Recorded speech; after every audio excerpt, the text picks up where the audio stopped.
The ayes to the right, 202. The noes to the left, 432.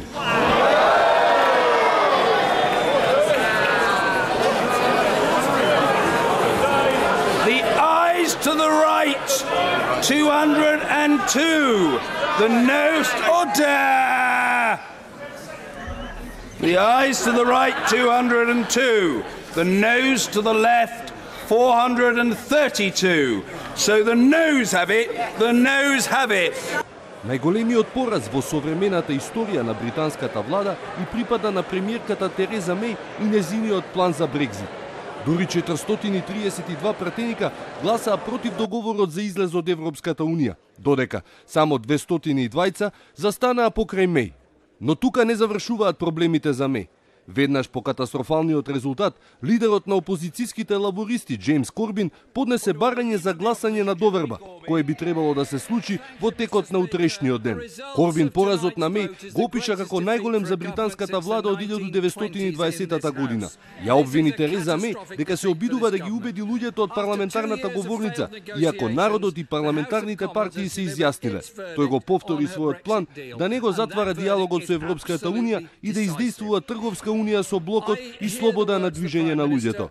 She is only attempting to reach out now to try to keep her failed process and deal alive after it's been so roundly rejected by Parliament on behalf of the people of this country. Британија буквално се доведе до ситуација која може само да се опише како комплетна каша. Се ке зависи од тоа дали Корбин во овој момент може да најде мнозинство за симнување од власта на Тереза Меј и распишување нови избори.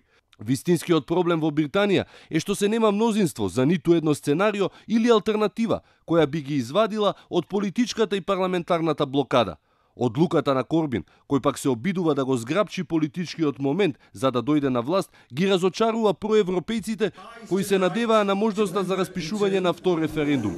Корбин не ја испрла таа можност, но таа во моментот е последен од неговите приоритети. Доколку утре пратениците изгласаат недовреба на владата или било кој што може да обезбеди мнозинство и да го раководи, ќе добие 14 дена со цел да освои нова доверба во парламентот. Доколку тоа не се случи, тогаш ќе бидат распишани парламентарни избори. 118 конзервативни пратеници од партијата на Меј својот глас вечерва и го дадоа на опозицијата и против договорот на Меј. Во нормални околности, по така тежок пораз во британскиот парламент би се очекувала оставка од премиерот. Но ова не се нормални времиња за Лондон и за цела Британија. Меј се изјасни дека има намера да продолжи и дека планира да понуди меѓупартиски разговори со цел изнаоѓање начин како понатаму со Брекзитот. Но датумот за излезот се повеќе се приближува. И се повеќе се приближува провалијата наречена излез за Британија од Европската Унија без никаков договор. Времето истекува за Меј и за иднината на цела Британија.